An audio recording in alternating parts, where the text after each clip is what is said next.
ప్రస్తుతం మనం కర్ణాటకలోని త్రివేణి సంగమంలో ఉన్నాం. కూర్గ్ ప్రాంతంలో మడికెర నుంచి 40 కిలోమీటర్ల దూరంలో ఉంటుంది ఈ త్రివేణి సంగం.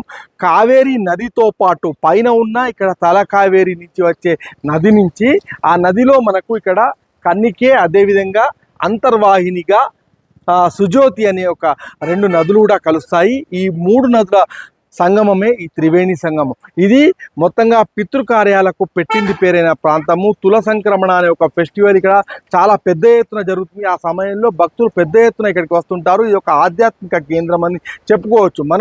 నేను మీకు చూపించే ప్రయత్నం చేస్తున్నా ఈ కావేరీ నది నుంచి ఎట్లా భక్తులు లోపలికి వెళ్తారు. ఈ త్రివేణి సంగమంలో శ్రాద్ధ కర్మలకు పెట్టింది పేరైన ఈ నదిలోకి వెళ్ళడానికి వాళ్ళంతా కూడా ఇదే ద్వారా వెళ్తుంటారు.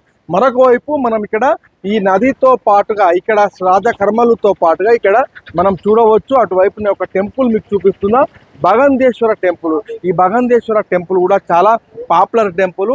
ఈ క్రమంలో మొత్తంగా ఇక్కడికి పెద్ద ఎత్తున భక్తులంతా కూడా వస్తుంటారు. ముఖ్యంగా కూర్గ్ ప్రాంతాల్లో ఒక పర్యాటక ప్రాంతంగా, అదేవిధంగా చారిత్రాత్మకమైన ప్రాంతంగా, మరొక వైపు ఇటు ఆధ్యాత్మిక కేంద్రంగా కూడా చాలామంది పర్యాటకులను ఆకర్షిస్తున్నారని చెప్పుకోవచ్చు.